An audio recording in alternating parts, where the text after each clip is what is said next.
Hey, what's up, guys? Welcome out to another episode of According to Kaz Queen. And as always, I am Kaz. And I'm Queen. And this is this little podcast of ours. These are conversations that happen between a husband and wife in the privacy of our own home that we bring to you guys to make you guys laugh, to be introspective. But most of all, we want to open the lines of communication up between men and women, husband and wives, friends and lovers, all of those good things in between. We appreciate you guys for the continued support. You can check us out on all streaming services. All right? All streaming services, and of course you can check us out on Black with No Chaser. All right, download the BWNC radio app. That's BWNC radio app. Download it and you'll be able to check out According to Kaz Queen every Tuesday at 7 p.m. a brand new episode. And if you like seeing our shiny faces, of course we are on YouTube. That's youtube.com/Brad Kamikaze Franklin. All right, youtube.com/Brad Kamikaze Franklin. You know what to do. When I put my finger right here, boom, there it is. All right, go to that YouTube page, like and subscribe. We're getting close to 900 subscribers, trying to get to 1,000. We're trying to monetize this channel, man. So support and tell someone else to support, and then have them to tell someone else to support. And we appreciate it. And also make sure you're following us on social media, and you'll see those along the screen as well. And of course, this is brought to you by the Kundi Collection. All right, www.kundicollective.com. It's www.kundicollective.com. KUNDICOLLECTIVE. KundiCollective.com. And I've got one on right now. Representing for the crib. Jacktown, my hometown. Inspired by none other than Jackson, Mississippi's own fifth child, Stephen Brown. All right, so make sure you go to their website. We got designs for any state of mind. You know, it's a good way for you to express your blackness and express your love for Mississippi and the city. If you are from somewhere outside of Mississippi, of course, we've got a lot of great designs also that are not Jackson or Mississippi designs. But, you know, we represent like we rep at any rate. So, crazy week going on. I think we, coming on the heels of, the storm from last week. I think we were talking about not having any lights. You know, there were a couple of days where we didn't have any Wi-Fi and internet service. I was very verklempt by that. I thought about switching Wi-Fi providers a couple of times. Slow that person. You were just having a hard time. I was at the week. It's been a tumultuous, I'm talking about a harrowing week and a half. So even after the podcast dropped last week, we still didn't have Wi-Fi at that time. It took a couple more days for that to get cut on, and I was about to switch because I went outside and I saw a lot of AT&T. It was like 4 AT&T vans on our street, and we don't have a short street, but it's not really long. It's like 30 something houses on the street, and I saw 4 AT&T vans out here getting their service back on. I didn't see any Xfinity vans, and it pissed me off. And then I put up a post about it on Facebook, and ironically, everybody was like, don't do it. Don't do it. I was about to say, people are not happy with AT&T either. AT&T did not get any favorable reviews. There were a few people that were happy with it, that said they'd have a problem with Xfinity. There are a few people that was like, Xfinity is the best service, but their customer service sucks. Then there were some C-Spire people that jumped in there. There's a couple of Uverse people that jumped in there, but most of the people was like, hey, if you switch over to AT&T, you're going to be switching back. Mm-hmm. So, ironically, right after I made that post, I came home and the Wi-Fi was back on at that point. So, patience. Xfinity, patience is a virtue. You have survived another day. You have lived to fight on for a few more days. We'll see what happens when the next storm hits. Yeah, we wore that hotspot out. The hotspot was wore out. I've never gotten a text from Verizon saying that my hotspot minutes have been used up, because we never use it really, except if I'm traveling or something along those lines and in the vehicle. But we burnt that hotspot up watching streaming services on my little iPad. It was like we were just camping out back there. But it's a crazy week. But we have been without the little one this week. We are 2 parents without kids out here doing what grown folks do when the kids ain't around. We've done nothing. I mean, well, they didn't know that until you said it. I mean, It has been just as regular as possible as it could possibly be. Except it's kid free. Yeah. Which really is not really that big of a difference either. She's having way more fun than we are. Let's just say it. Yeah. Say that. I mean, we have gone out though. We've gone out. Yeah, but we go out when she's here. Saw the Flash movie. Yeah. You I know? liked it, by the way. I liked it a lot. Yes. And I'm hearing a lot of people say they didn't like it. But I really liked it. I always like when they bring universes together. That's why I like Doctor Strange so much. Mm-hmm. I like when they, let us see different versions of. That's actually why I like Flash, the TV show. Right. Because it's kind of corny when you think about it. It's the a little TV corny. show, has a much lighter budget than, of course, the movie. So a lot of the stuff that you see, they gotta make shift. The villains, a lot of times on the Flash TV show, are really cornball.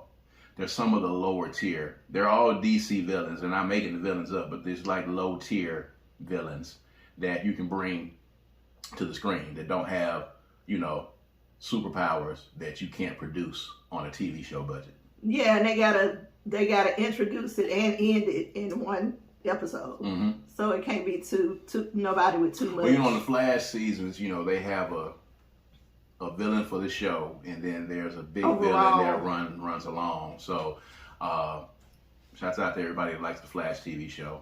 We ended up watching the final season of the Flash.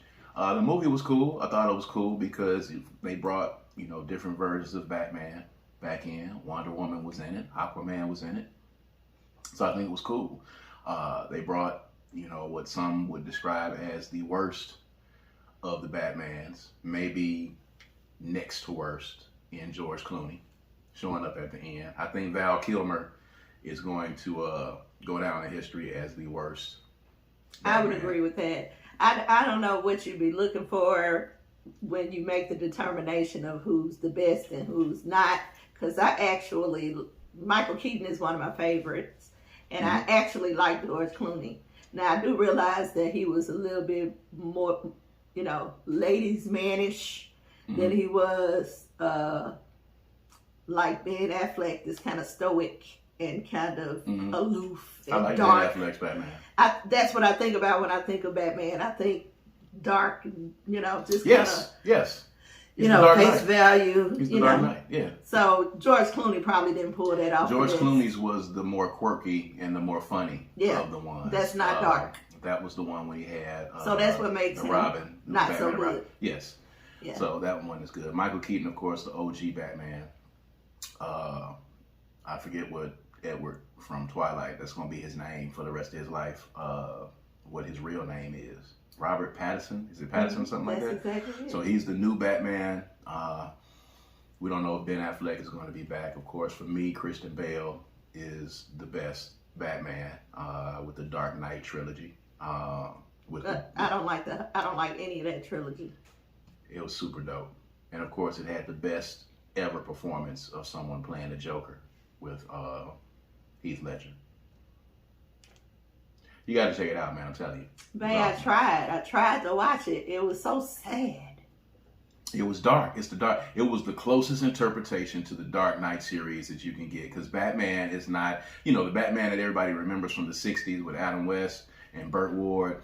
That was the campy Batman. Dark Knight was written as a very dark series. Yeah. He's the world's greatest. And that's what I don't like. I'm not really necessarily I like, DC. I mean, they cool. But Gotham City is just so... It's dark. Yeah. It's dark and it's crime infested. That's why I was trying to explain to you when you told me that everything I watch is dark. It's not. It's heavy emotionally. I like heavy things because they help me work out emotion. But I don't like dark. So there's a difference. There's a difference between heavy and dark. I guess.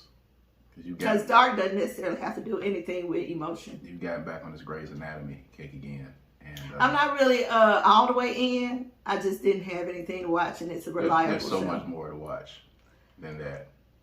I don't know what happened. I've seen it on my screen too much. There are several things that go. First of all, you still haven't done your 3 episodes, so you might want to pipe down. You're just putting out all kinds of There are business out several here. things that go into how I pick my shows. One of which being they need to be very calm when I'm getting ready to go to sleep. I need to just be calm, not necessarily laughing.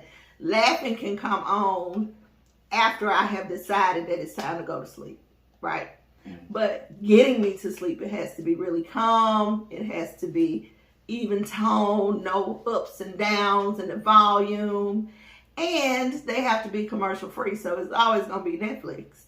So it limits what I'm able to watch. Incidentally, I did watch Or the Apple entire TV. episode. The episode the other day with the guy that they had to get the heart, and they had to cut the line so that he could get the heart. Oh, Denny!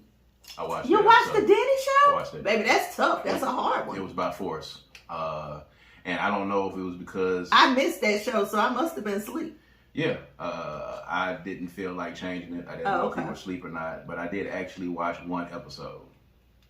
That was one.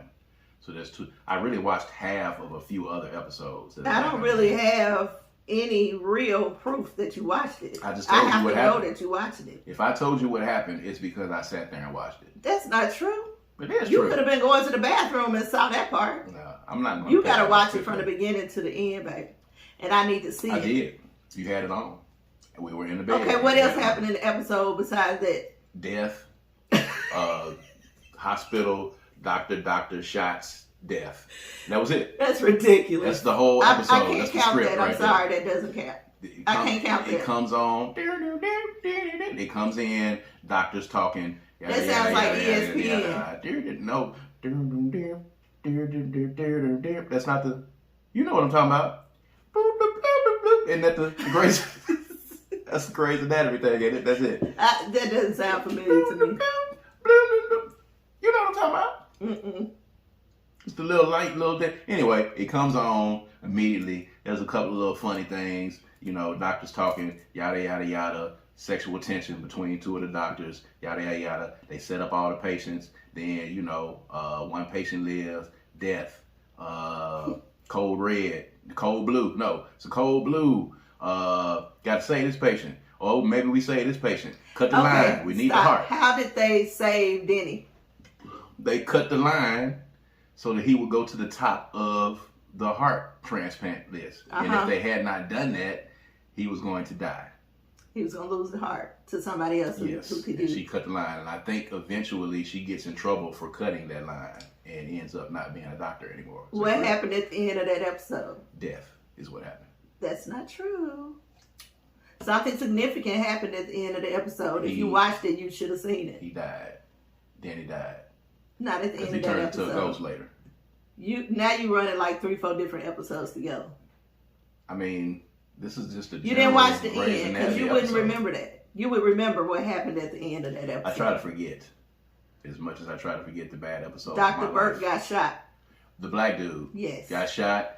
The dude that's usually in the funny movies is funny in the movies that played Paul Rudd's brother in that movie where they went to the commune. He's always in funny shit, but he was serious this time. Yeah. And he went out and he got shot. He got shot and the doctor got shot. Boom. Okay. There you go. All right. I'll take that. Yeah. That's one. And let me tell you, I'm exhausted. After just telling you, after just giving you that review, I am wore out just by telling you that right now. So I don't even want to. I will not deny that it will wear you out. It will. It definitely will. But it helps you exercise your emotions, not exercise. It's demons. No, it's So not. it is Stop exercise. it. Anyway. What you got? What we talking We're about? going to move tonight? on. So we're going to talk about some things from the perspective of parents today. A couple of things that have happened, but they kind of strung together and it was just incidental.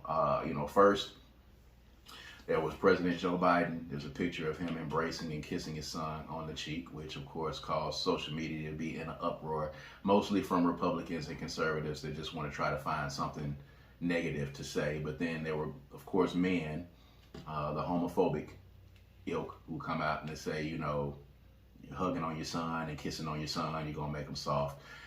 There was the incident with the basketball player, the college player that was getting drafted in the NBA draft. He was doing an interview and he was running his fingers, kind of rubbing his fingers on his mom's thigh while she was talking. Knee. And people were in an uproar about that and saying that he was inappropriately touching his mother and what was going on there and that kind of thing. And then, of course, there was the picture of the man who had on the tutu, and he was taking pictures with his daughter. And it just started the conversation with us about parents showing affection to kids, what you will do for your kids, what length will you go to for your kids, how you interact with your kids. And I kind of want to get your thoughts on that, because I have my thoughts on it, especially from a man's point of view. But just the premise of parents, mothers, fathers, showing affection to their kids. You are the mom, of course, but you have a son and a stepson. So, it's kind of, there's one side of it for you, and then there's for me having sons, of course, and then having 2 daughters as well. The showing of affection to your kids as a parent. So there are a lot of things that have to be considered here. The first is that women who have an issue, who take issue with Joe Biden kissing his son, or the man in the tutu with his daughter, or even the Kobe guy I think his name was Kobe, can't remember his last name, but him rubbing his fingers on his mom's knee. So you gotta you gotta be real clear what the battle and what the struggle is here, okay? Because we complain often about men not being emotionally intelligent and not being affectionate towards women in relationships, right? And we talk about men not being given spaces where they can openly express their emotion. Do you know why that exists? It exists because of the mentality that we've carried for so many years that prevented men from being able to show emotion to their children, who then learn that behavior and teach it to their children, and so on and so on and so on. So in order to break that curse, to actually have a generation of men who are comfortable showing emotion, recognizing emotion, feeling and embracing their emotion, in order to do that, we got to start by showing affection to them as young people, right? So you, on one hand, are saying men aren't emotionally intelligent, but on the other hand, you're saying treating kids, especially boys, with affection is going to make them soft. Which one do you want? Pick a battle. Because the only way that we're going to get men who are emotionally intelligent and capable of feeling and expressing emotion is that we make them comfortable with receiving emotion. Yes. That starts with the parents. Yes. So kudos to them for showing that emotion.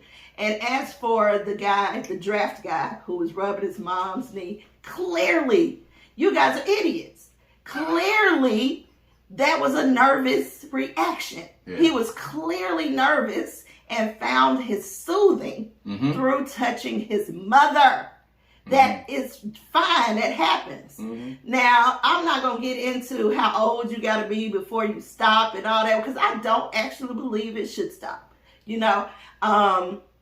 As long as you have, and then it becomes an individual thing with you and your children. You have to have an understanding, and you have to have an understanding of who your child is and provide for them what they need, right? So whether you choose to do it or not, that's on you. But understand that we don't have to deal with your children once you get done with them. What you give to them, that's what they're going to put out when they get out into the world. So would you rather them be emotionally guarded, or would you rather them be able and capable of providing the world with emotion and being well-rounded emotionally? I personally prefer the latter. So I think that, we need to start. We can't change stuff without changing stuff. So stop acting like you want to see something different when you're not willing to do what it takes to get the difference. Amen. I think also we have to come to grips with the fact that we live in a society that has over-sexualized everything. My God, preach on it. We have sexualized even the smallest, most mundane things. And we turn them into these sexual things because that is the first place that our minds go to, unfortunately. Everything is a sexual thing. This guy is rubbing his mom's thigh. That's inappropriate for a child to be touching a mother in his way. What they got going on? What are they doing? What is that mom doing to him that, he's cool with touching her in that fashion? It was clearly a nervous tick. Absolutely. This man was on national TV. He was just drafted into the NBA. He was with his mother, who probably is his place of comfort. Absolutely. His place of solace. He was not looking up. It was a nervous twitch, and he was touching and being soothed by having his mother. It wasn't even a close to him. rub. It was a touch. And he was doing it continuously. And that's all he needed to keep himself grounded. And there was nothing sexual about that at all. Not a The thing. father with the tutu on, y'all are so homophobic. It is so disgusting at the level of homophobia that exists between men and women. It's ridiculous. It is embarrassing. It The is. level of homophobia that exists. I am a girl dad, okay? And I consider myself to be a girl dad because my firstborn was a girl. And my youngest is a girl. There is no depth. There is no hill. There's no valley. There's no river. There's no length that I would not go to appease my daughters and to This show is true. love to my daughters. There's no length. When the little one was, both of them really, when the little one was that age, and an infant and a toddler, walking around, in the cute stage, 5, 6, 4, 5, 6, innocent, oblivious to the world, having not been in school yet and been around kids and been on the internet and all of that. In the adorable stage, she could have asked me to put on anything, and I would have put it on to appease her. Okay, I'm secure in my manhood, and this is a gentleman tattooed out. Clearly, he probably would have, put a shank in any one of you for saying what you were saying if you were, up He close was to him in very person. hard looking. Yeah, and this man put on this tutu to appease this little girl and to show his affection to his daughter. There's nothing homophobic about that. Y'all associate wearing a tutu. Y'all associate everything with being gay, with it being homophobic, with people being emasculated, and you don't have any idea or any concept of what it means to be masculine when you say that. You don't have any idea or concept of what it means to be emasculated when you say those things. That is the issue that we have now with a lot of our kids and a lot of these fathers who grew up in a household where there was no love. You don't have any idea the number of men that I run into and the number of women. I think you've even said this to a degree. The number of women who had fathers who did not tell them that they loved them, who did not hug them, who did not show affection to them at all, showed no soft side to them at all, because they grew up in generations where men were told that you cannot show emotions. If you show emotion, if you cry, if you show love, you are soft. And that's how you were raised. And now in this modern time where men are becoming more intellectually, emotionally intellectual, emotionally intelligent, you feel like a fish out of water because it's weird. It's strange for you to see a man kiss his son. I kiss my son on the forehead when I see him, when I missed him. I hug him. I try to embrace him, even though, he's not always, receptive to it. But I love my children so much that I want them to feel love. I tell them that I love them. We do this every day with the little one. I tell her that I love her every day when she's getting out of my truck at school, before she goes to bed at night. Randomly during the day, I do it now just to see what she's going to do. Randomly during the day, I will call her into the room and say, hey, come here for a second. And she'll get in there and I say, I love you, just so she'll know. And even if she doesn't say it back, or if she thinks it's corny, she at least knows that her daddy loves her, and she at least knows the level of affection that, I'm not afraid to show her. I hug her, I embrace her, I embrace my son, I embrace all of these kids, and I let them know that, we are here and we are a refuge for you emotionally when you need it. Okay? They have seen us vulnerable. They have seen us cry. They have seen us be angry. They have seen us struggle. And these kids need to know that they are loved. Okay? I didn't hear I love you often in my household. I did hear it, but I didn't hear it often. Okay. I didn't start embracing and hugging my dad until I was a full grown adult and he got older.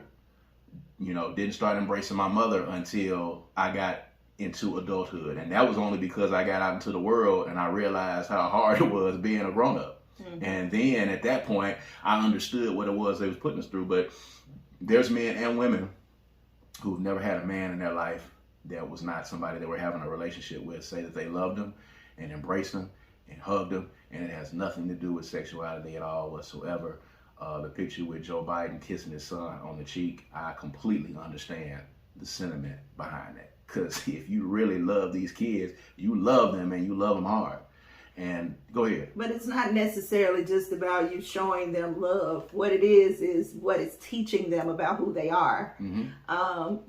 We have to start recognizing that if we want things to be different for our children and in the world that we live in, we have to actually contribute something to that. So what that means is what this young girl is learning from her dad's willingness to put a tutu on and take a picture with her is that I am lovable.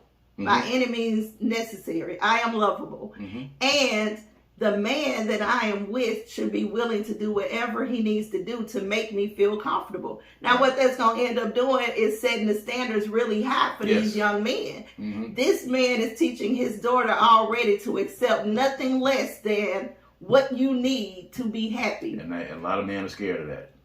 Absolutely. A lot of men are scared of that. And we, so we're going to start you're going to start seeing this elevation in the mindset of the woman. So we need these men to rise as well. So your boys and your girls got to be taught differently. And I think it's kudos all around for everybody that we mentioned because they pushing the envelope. And that's what it's going to take. We're going to have to stop doing old stuff because it was just what we were taught. Mm-hmm. When we know better, we do better. Mm-hmm. And we understand what it's looking like these days, how men are treating women because they don't know what to do with their emotion. They don't know how to feel it. They're not comfortable with it. Mm-hmm. They feel less than because they actually have emotion. Mm-hmm. Like, we see what that looks like. Yes. And it does not fare well in good, loving relationships. It leads to violence. It does. Mm-hmm. And taking advantage of people and walking away too fast and not putting in the work. There are repercussions to a person who is not fully developed emotionally. Mm-hmm. So it's up to the parents. We can't just provide a roof and shelter and food. We also have to provide emotional stability. And that means that you're going to have to do things that may even be uncomfortable for you. Absolutely. I mean, it was not comfortable for him to kiss his son on the forehead, but you push through because now he needs to understand that he's going to have to do that with his child. Yeah. And so even if it's uncomfortable, you need to push through because we cannot have another generation of men who don't know what to do with their feelings, who have no way of showing affection, while raising women who are, or daughters who are seeking that. Somebody gonna fall up short, so it's gonna take some work, but we got to do it to get it. I mean, we got to break the curse, the generational curses that, we have to break them. I remember, when the movie, I forget the one that Denzel Washington was in, and the son was in the hospital. And he was saying, I ain't gotta like you. Oh. What's the name of that? That's Fences. Yeah, Fences. And everybody was showing that scene. And the son said, I don't think you like me. And then the whole monologue about, I ain't got to like you. I do this, this, and this. And everybody was like, yes, this is what you got to tell the kids. And this is what they need to know. No. That's the problem, is because we got a generation of men that talk to their kids in that fashion, telling your kid that you don't like them and telling your kid that you provided for them just because you were doing what you were supposed to do as a man. That's not helping to pass on, and that's not helping to break generational curses at the end of the day. Treating kids and speaking to them as if they were some type of burden upon you that you had to take care of, and not saying I love you, not embracing them, not hugging them, you're sending those same men, those same sons out into society, and that cycle is going to continue over and over again. And it's unfortunate because, yes, we have a bunch of men who do not know how to express themselves. They do not know how to express their feelings, and it comes out in a myriad of ways. We have a lot of females who don't know how to express themselves, or they have not seen good examples of manhood in their home or in their community, so they go out and they seek it. And I think it's important and incumbent upon fathers to try to change that dynamic and that narrative. I want my daughters to hold every boyfriend that they have up against the standard that I have set for them. If he can't do, at the very least, if he can't love you like I love you, if he's not willing to do for you what I am willing to do for you, if he doesn't take care of you in the fashion that I took care of you and looked after you, then he's not sufficient enough for you. And you'll be able to determine that on your own. As, a father for my sons, your example will be set by, what I did for my sons and how I was there for my sons through all of those trials and through the tribulations, and being available for them to come and talk to, and being a refuge, no matter how old you get. If I'm needed, you call me on the phone and I'll be there regardless. You can always count on me to be there in the very least. If nothing else happens, I'm going to be available and accessible to you. And that's why that's important. So, all the homophobia of the man wearing a tutu, I think is great, and I think he's setting a great example. I understand exactly where Joe Biden is coming from, kissing his son on the cheek. That is love. And I understand what the young man is going through, because a lot of those basketball players, some of them are coming from single parent homes or raised by single moms. And those are the people that have been with them through all that process. And rubbing on her legs, nothing. Stop sexualizing everything. It's the problem that we have for kids. Everything is being overly sexualized and homophobic. Well, understand that the reason why black men have difficulty with emotion is because, on the plantation, they're taught to be strong and to not show weaknesses. To, it was the emotion is basically beat out of you because you were seen as property, not something living. So if you still maintain that mentality today, you are still mentally enslaved. Yes. So freedom is what we need to be acquiring, so that we can get to the point, freedom from this cloud that we have to still be what the masters beat into us. We are not that anymore. So y'all say we not? We not. I ain't my ancestors. That's what y'all say. So since we don't have to continue to treat our children the same way that they were forced to treat their children, right, which passed down generation to generation. Now that we know better, we understand that the wealth that we have actually comes from sharing ourselves, our love, our wisdom, our affection, our emotional selves with our children. Because if they don't get it from us, either they don't get it or they get it and it's mishandled. So you don't have to operate that way anymore just because that's the way it's always been for you. Right. You can change that. Offer yourself some healing so that you do not bleed on your children because they have not cut you. Right. And FYI, because your grandmama did it, because Big Mama did it, because Paw did it, because your mama did it, doesn't necessarily mean it is right. They did what they knew. They did what they knew at the time. Stop saying, well, this was good enough for my grandmama, and it was good enough for my granddaddy, and it was good enough for me when my parents was raising me. No, it wasn't. Because they were wrong in a lot of instances. And because they had to do it then. We're not on the plantation anymore. We're on a plantation, but we're not on the same plantation. So they did what they had to do. We need to recognize that now we're called to do something different. Right. Because the world is not the same. Not for us, not for them. It's not the same. So we have to handle the world the way it is presented to us and then change it. That's it. Because we do have the power to do that. But we can't keep going back and forth about how to get to the results if we're not willing to do the work that it takes to get us there. And know the causes. Yeah, gotta know the causes. So real quick before we get out of here, I want to talk about this graduation incident.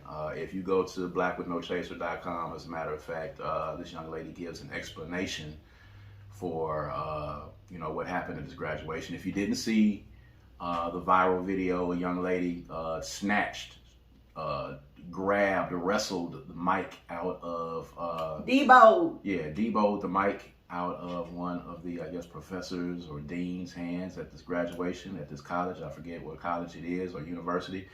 And she reclaimed her time. And she claims that she was not allowed to finish her name and that several other kids, quote unquote, white kids, were able to say their name and get their time and get an opportunity to introduce themselves. And when she tried to, the mic was lowered and she was asked to move on. And she said she worked too hard and she was going to get her day. And she made it about her and she threw the mic down and she walked off. The commentary is hilarious, by the way, from whoever the lady was that was videotaping it.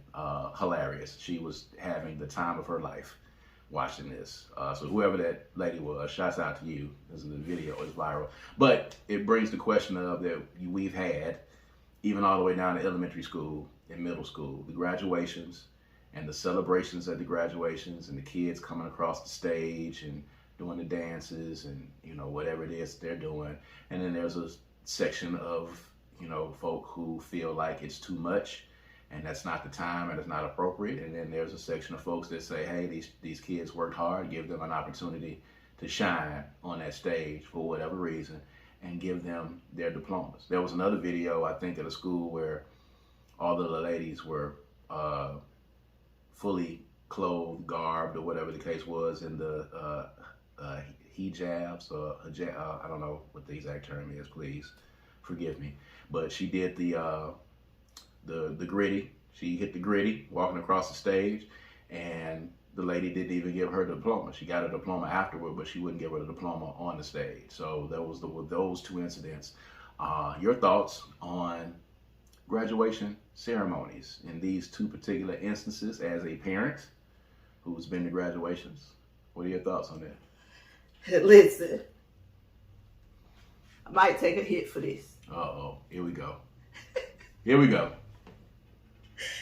Listen, man, them graduations be too long for everybody to be able to get on the microphone or for to take the extra 2-3 minutes to dance a jig.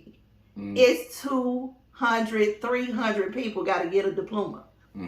I think it is rude for that to happen when it's other people that have to come up there on the stage. Nobody wants to be in graduation for 2 or 3 hours. I don't. I certainly don't. After my kid got what they came to get, I really don't need to see nothing else. That's me personally. Then, it's a whole spectacle already, So I understand trying to put order into the That's ceremony. Fair. I understand. Fair. I think it has its place. Now, I was able to see one school where after they got the diploma and was off the stage, they did a little jig, and it was clearly okay and co-signed by the administration of the school because they let them get across the stage, which meant that it did not hold up the line or anything like that. True. It was over in the corner. Everybody that wanted to do something did it. Didn't interrupt the program at all. Afterwards, there was a whole flash mob thing that they did. But it's over. So if I'm in there and I don't want to see the mob, I can leave. I'm not being held up. So I think there's something to be said for decency and order and respect for other people's time. I, went to a graduation at a white school. They don't want you to clap. They don't want you to do anything. That graduation was literally over in 30, 45 minutes. It's just like white church. It is. Like and I appreciated that. However, that's fair. However, it was so many, it was such a small number of minorities that were graduating that you could tell when a minority went across the stage because you would hear a hoop or a holler or something like that. But it was still very respectable. It didn't interrupt the time. It didn't interrupt the flow of the ceremony or any of that. And plus, people be having more. I mean, these facilities have more than one graduation a day, so they trying to keep it moving. So yeah, I think it's something to be said for being decent and in order. I also can respect this young lady for feeling like, okay, why you won't call my name out or why you won't give me my time. However, I think her display was out of place. Slamming the mic down might have been a little bit too much, but I'm going to say this. It's 2023. Y'all going to have to figure it out. Because the kids these days are going to want to hit the gritty. They're going to want to do the Dougie. They're going to want to do their jig. If you at the colleges and universities, these fraternities and sororities, they're going to want to, you know, bust out a hop real quick. They're going to want to do something. They're going to want to do a chant. Something's going to happen. Get together and get it figured out. There is something to be said for decency and order, but these kids have worked their asses off. They have worked hard. I understand how they did it in the 60s and the 70s and the 80s, and we stood there and, you know, the whole holding your applause to the end and that kind of thing.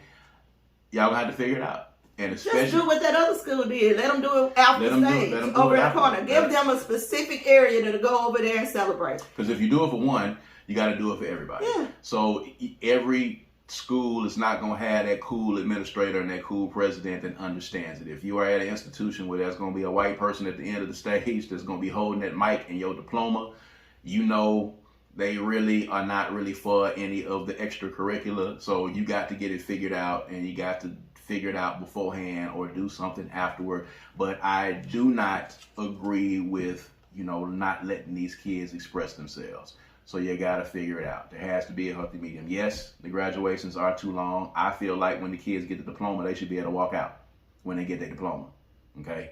I think you should let the speaker speak. I think the keynote speaker needs to have a very short speech, say something really inspirational. I could do without the speech. Call the kids' names. When they get their diploma, let them walk outside. But I guess the speech ain't really for us, it's for them. Speech is for them. So I get that. But, you know, speech doesn't have to be long. You get in there, you knock it out real quick, you go through there, let the kids get a diploma. When they walk off the stage, they walk out. Because then at that point, if I'm a parent and my kid has a diploma, we can go outside and we can leave. You know, if I was an administrator of a school, I think that I would select a student committee. Yes. To put the graduation together. Yes. Just to see what they want from a graduation instead of continuing to do what's always been done just because it's always been done. That's it. So let these kids have that time and get it figured out, because they're going to want to do their thing. And if you don't let them, then more things are going to happen and more mics are You're going to get a whole lot of backlash, and that's people going to do it anyway. And ma'am, let the mic go. She was trying to get the mic. Let the mic go. Yeah, she added to it. That could have escalated. You was trying to snatch the mic back. If you let her have the mic and do her thing, it was cool, because you wasn't in a position at your age, ma'am, to fight it. Okay, that could have been much worse, because she could have failed. And that's why she had that job. They put her there for that. Yeah, because they knew she was gonna cut up with them. Because it was gonna go bad. Just let the mic go. It's not worth it at the end of the day. At any rate, so we're gonna go ahead and you know, bid our adieu for this edition of Kaz and Queen. We appreciate you guys for sticking with us. Of course, make sure you're following us on all streaming services, all right? On Spotify, Google Play, Google Podcasts as well. We're on Facebook. We're on Twitter. We are also on Instagram. Queen is now back on Twitter. So, you know, if you see Sippy Earth Queen on Twitter, make sure you follow her. That's not true. Oh, you back on that? I am? Yeah, you back on that? You know you back on that? Baby, I've always been on there. It's just not me. You back on that? I got my page back? Yeah. Oh, okay. You back on that? We talked about that. We had a whole conversation, remember? Not really. You don't be listening to me, man. I don't be listening to you. Well, thank y'all for tuning in today, though. Don't forget to shop at Kundi Collective. Get you a good t-shirt. For the power and the culture. And Queen Franklin's Closet as well. Queen Franklin's Closet 601 on Instagram. We're going to get this new Queen page up too. Got to convince you to do that as well. I don't know what he's talking about. You're a public figure, man. You know what he's talking about. I don't know what he's talking about. Conversations. He's drifted off into some other land. These are conversations that have happened between a husband and wife that I just brought to you. But these are conversations that we had. At any rate, ladies and gentlemen. For According to Kaz Queen, I'm Kaz. And I'm Queen. And we're going to holler at you guys next time. All right, peace and power. Peace.